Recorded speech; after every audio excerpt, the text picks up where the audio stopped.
आज जो नैब और पुलिस ने शहबाज शरीफ साहब के घर के बाहर किया है, बहुत सारे लोग तनकीद कर रहे हैं कि शायद हुकूमत जो है वो इंतकामी कार्रवाई कर रही है। बिलखुसूस ऑपोजिशन का ये पॉइंट है कि क्या शहबाज शरीफ साहब को एक और नोटिस नहीं दिया जा सकता था कि अगर आप अब पेश नहीं होंगे तो आपको गिरफ्तार कर लिया जाएगा? क्या आप जो है वो अगर अभी इतने घंटे के अंदर नहीं आते तो आपको गिरफ्तार कर लिया जाएगा? वो कह रहे हैं ये सीन क्रिएट करने की क्या जरूरत है? गिरफ्तारियों से तो नहीं हम डरते, लेकिन फिर भी ये सीन क्रिएट किया गया है। सदाकत अली अब्बासी साहब, ये वाकई में सियासी इंतकाम है? देखिए जी, जो आइन और कानून को समझते हैं उनको पता होना चाहिए कि नैब एक आइनी तौर पे ऑटोनमस खुद मुख्तार इदारा है और वो किसी तरह से ना हुकूमत को जवाब दे और ना हुकूमत से कोई डायरेक्शन उसको मिल सकती है, ना उसको लेनी चाहिए, ना हुकूमत देती है। ये जिन लोगों जो नैब के मुल्ज़मान हैं उनके दरमियान और नैब के दरमियान का मामला है। बहरहाल अगर हम एज अ थर्ड पार्टी देखें तो जिस तरह की मुल्क में लूट मार हुई है और जिस तरह का खासकर पाकिस्तान की मईशत को कर्जों के नीचे डुबोया गया और हर मामले में किकबैक्स लिए गए, और जो रीसेंट केस है शहबाज शरीफ साहब का टीटी वाला जिसमें पूरा सीएम सेक्रेटरीट इस्तेमाल हुआ, सीएम का स्टाफ इस्तेमाल हुआ, जाली कंपनीज बनाई गई, फ्रंट कंपनियां बनाई गई जो पेपर कंपनियां थी जो बेसिकली मनी लॉन्ड्रिंग के लिए, और साथ साथ ये जो किकबैक्स हैं, कमीशन है कॉन्ट्रैक्टर से और दीगर लोगों से उनके वसूल करने के लिए पेपर कंपनियां बनाई गई। उस हवाले से तो कोई जवाब नहीं बनता। वो अपना सारा रिकॉर्ड सामने रखें। और नैब एक इंडिपेंडेंट इदारा है जो ना हमने बनाया ना हमने उसमें कोई अपॉइंटमेंट की। तो ये मामला चोरों और नैब के दरमियान है। आप कह रहे हैं कि नैब एक खुद मुख्तार इदारा है, आईनी तौर पर भी खुद मुख्तार है, कानूनी तौर पर भी खुद मुख्तार है, लेकिन ऑपोजिशन नहीं मानती। वो कहते हैं अगर नैब खुद मुख्तार इदारा होता तो सिर्फ पीएमएलएन या पीपल्स पार्टी नहीं बल्कि मालम जब्बा और बीआरटी केसेस की तरफ भी जाता। वहां क्यों नहीं जा रहे?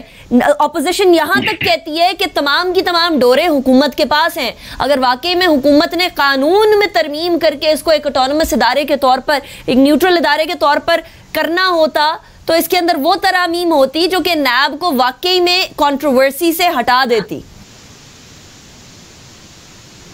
देखिए, ये कोई पहली दफा नहीं हुआ कि जो इल्जाम मुल्जिम होता है और उसका और पुलिस का या जो इदारा क्राइम को रोकता है उनके दरमियान हमेशा लैक ऑफ ट्रस्ट होता है। कभी मुल्जिम नहीं कहता कि इदारा मुझे ठीक में से डील कर रहा है। तो ये पाकिस्तान की तारीख है। अगर पाकिस्तान की तारीख में विक्टिमाइज किया गया है तो वो मुस्लिम लीग नून के दौर में किया गया, जब मुबैना तौर पे जजेस को टेलीफोन कॉलें जाया करती थी, उनको सजा बढ़ाने के लिए हदायत दी जाया करती थी। उस दौर की बात है। मैं समझता हूं कि आजकल हर आदमी, चाहे कोई भी है, चाहे वो सियासतदान है, चाहे वो ब्यूरोक्रेट है, चाहे वो कोई आईनी इदारे का सरबराह है, उसको अपने आईनी और कानूनी इख्तियारात का पता है। लिहाजा कोई किसी की सजा अपने साथ नहीं लेता। लिहाजा हर कोई अपनी डोमेन के अंदर काम कर रहा है। ऑपोजिशन का ये कहना कि ये सियासी विक्टिमाइज हो रहा है, बिल्कुल इसमें कोई जान नहीं है। हाँ, उनकी डिमांड है कि फलां केस खुले तो वो अपनी डिमांड करें और वो उनका मामला है और नैब का मामला है। हमें अपने और पराये में कोई तमीज नहीं है। करप्ट है, लेकिन उसका फैसला ना मीडिया ने करना है, ना ऑपोजिशन ने करना है, ना गवर्नमेंट ने करना है। आईनी तौर पे एक आइन का इदारा है और वो आइन का इदारा जब अपने इख्तियार इस्तेमाल करेगा, जिसको वो करप्ट डिक्लेयर करेगा, जिसके खिलाफ वो कार्रवाई करेगा, वो करप्ट होगा। और अदालतें हैं सजा देने के लिए और माफी करने के लिए। अगर हमारा जोर चलता तो आज शहबाज शरीफ साहब आजाद ना कर रहे होते, नवाज शरीफ साहब मुल्क से बाहर हवाखोरी ना कर रहे होते, और दीगर जो मुल्ज़मान और मुजरमान हैं, चाहे वो एहसन इकबाल साहब हों, शाहिद खाकान साहब हों, वो मुल्क में दलदलाते ना फिर रहे होते। लेकिन बहरहाल ये एक आईनी इदारा है और अदालतों का एक निज़ाम है जिसके तहत उनको रिलीफ मिले तो वो कहते हैं ठीक है, जब उनको पकड़ा जाए तो वो कहते हैं सब गलत है। सदाकत अली अब्बासी साहब, पहले ही हम लोगों ने गिरफ्तारियां देखी, एहसन इकबाल साहब की भी देखी, शाहिद खाकान अब्बासी साहब की भी देखी, शहबाज शरीफ साहब की भी देखी। अब अगला क्वेश्चन ये आता है कि क्या ये जो इल्ज़ामात हैं वो इल्ज़ामात ही हैं या इन इल्ज़ामात में कोई दमखम है? क्योंकि शहबाज शरीफ साहब ने पहले ही ये खदशे का इजहार किया था कि अगर आज मैं पेश होता हूँ तो मुझे गिरफ्तार कर लिया जाएगा। और इससे पहले जो आशियाना स्कैंडल केस के अंदर गिरफ्तारी की गई थी उसके अंदर से भी कुछ बरामद नहीं हो सका था, कुछ निकल नहीं सका था और ऐसे ही हिरासत के अंदर रखा गया था। इस मौक़िफ़ के ऊपर आप क्या कहेंगे? देखिए, मैं दोबारा से कहूंगा कि शहबाज शरीफ साहब को ये कानून पता है। ये उनके जो दो दौर में, एक में वो जब सीएम थे और दूसरे में जब उनके भाई पीएम थे और वो सीएम थे, ये उस दौर में कानून था। इस कानून की कोई एक लाइन, कोई एक सतर भी चेंज नहीं हुई, कोई एक शिक भी तब्दील नहीं हुई, और ना उनके जो चेयरमैन है उनके इख्तियारात में कोई कमी बेशी हुई है। तो अदालतें हैं, अगर उनको किसी जगह पे लग रहा है कि नैब अपनी पावर से ज्यादा ओवर स्टेप कर रहा है और ओवर एक्सरसाइज कर रहा है, वो अदालतों से रिलीफ ले सकते हैं। बाकी ये चोर मचाए शोर वाली बात है। मेरा ख्याल है कोई भी जी शऊर आदमी शहबाज शरीफ साहब की अब इस रोने धोने को सीरियस ना ले और ना लेना चाहिए, क्योंकि ये इनका तकरीबन 3 दहाइयों की लूट मार है और उनका हिसाब होना है। और अभी पता नहीं कितने केस बनने हैं और कितने उन्होंने पेशियां भुगतनी है और कितने उनको सजाएं होनी है। इसलिए मेरा ख्याल है कि ये रोने धोने की बजाय वो अपने सबूत तैयार करें और जाके नैब को दिखाएं कि जो असासे उनके पास हैं वो कहां से आए। ये जो उनके मुलाजमीन 18-18 हजार रुपए की तनख्वाह वाले मुलाजमीन के अकाउंट में 450 मिलियन रुपए कैसे आए, वो कैसे कंपनियों के मालिक हैं।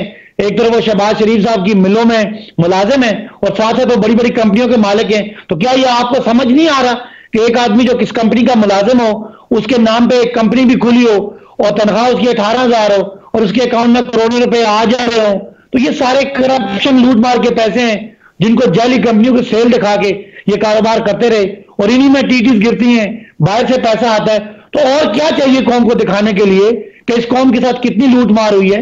आज गुर्बत, महंगाई, खसारे, मुल्क में जो पसमानदगी है, जो सेहत और तालीम की सहूलतें नहीं है, जो सड़कों का इंफ्रास्ट्रक्चर नहीं है, कर्जों का भार है, इतना बड़ा अंबार है, उसकी वजह यही लूट मार है।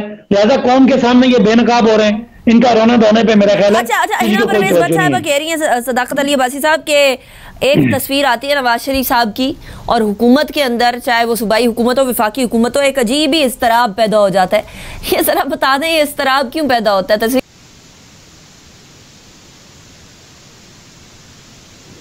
देखिए, यकीन माने दिल दुखता है वो तस्वीर देख के कि यहाँ कोई छोटी सी चोरी वाला बेचारा गरीब आदमी वो यहाँ जेल में धक्के खाता है, उसके बीवी बच्चे, कईयों के माँ बाप बूढ़े होते हैं, वो अदालतों में धक्के खाते हैं, जेलों में जाके धक्के खाते हैं। और इस मुल्क को लूट मार करने वाले पूरे मुल्क को चकमा दे के, झूठ बोल के, बीमारियों का बहाना करके अगर इस लंदन के कॉफी शॉप में कॉफी पीते हुए नजर आएंगे तो क्या आपको दुख नहीं होगा? मुझे तो अपनी हुकूमत पे भी गिला है, अपने इदारों पे भी गिला है। एज पाकिस्तानी होने के नाते मैं जिम्मेदार हूं, हुकूमत का तर्जुमान हूं, लेकिन यकीन माने वो तस्वीर देख के मेरा दिल दुखता है कि क्या पाकिस्तान में हम लोग भी ये दावा करके आए थे कि 2 में 1 पाकिस्तान होगा? क्या पाकिस्तान में ये जुल्म नहीं है कि गरीब कोई छोटी चोरी करे तो उसको आप सजा देते हैं और अमीर लोग चोरियां करते हैं, लूट मार करते हैं, सजाएं होती हैं, उसके बावजूद वो लंदन की सड़कों पे फिरे तो तकलीफ तो होती है। और आपको उन अदालतों से भी गिला है जिन्होंने नवाज शरीफ साहब को जाने दिया। देखिए, अदालत की तो मैं बात नहीं कर सकता, वो फिर मेरे मतलब उसमें कहीं खुदा न खासा तौहीन के जुमरे में ना आ जाए, लेकिन सारे इदारों से ये गिला है हमें कि ये आपने क्या वजह है कि वो मियां नवाज शरीफ साहब के कहां गए वो प्लेटलेट्स, वो कहां गई वो सुबह शाम की, मीडिया से भी मेरा गिला है, कहां गई वो सुबह शाम की अपडेट्स, हुकूमत के इदारों से भी गिला है कि क्या ये जो है ना, छोटे चोरों को आप सजा देते हैं और बड़े चोरों को आप छोड़ देते हैं और वो मजे करते हैं। तो क्या इस तरह पाकिस्तान का निजाम चल सकता है? लिहाजा हमें ये शिकवा पूरी रियासत से है, पूरी हुकूमत से है, इदारों से है और अदब एहतराम से, अदालतों से भी सवाल है कि क्या इस तरह हम कब तक ये करते रहेंगे और कब तक ये निजाम चलेगा? कब तक हम सिर्फ बेबसों को, गरीबों को ही सजाएं देंगे और अमीरों को छोड़ देंगे कि वो सड़कों पे और इस तरह के रेस्टोरेंट्स में, कॉफी शॉप में बैठ के कॉफी पिए, जहां मुल्क के इदारे उनको बुलाते हैं। 1 महीने के लिए वो गए थे, आज 6 महीने हो गए। तो मतलब क्या हमारा निजाम है? तो हमें क्या और किस चीज की जरूरत है ये साबित करने के लिए वो झूठ बोल रहे हैं। अच्छा, सुहेल अनवर सयाल साहब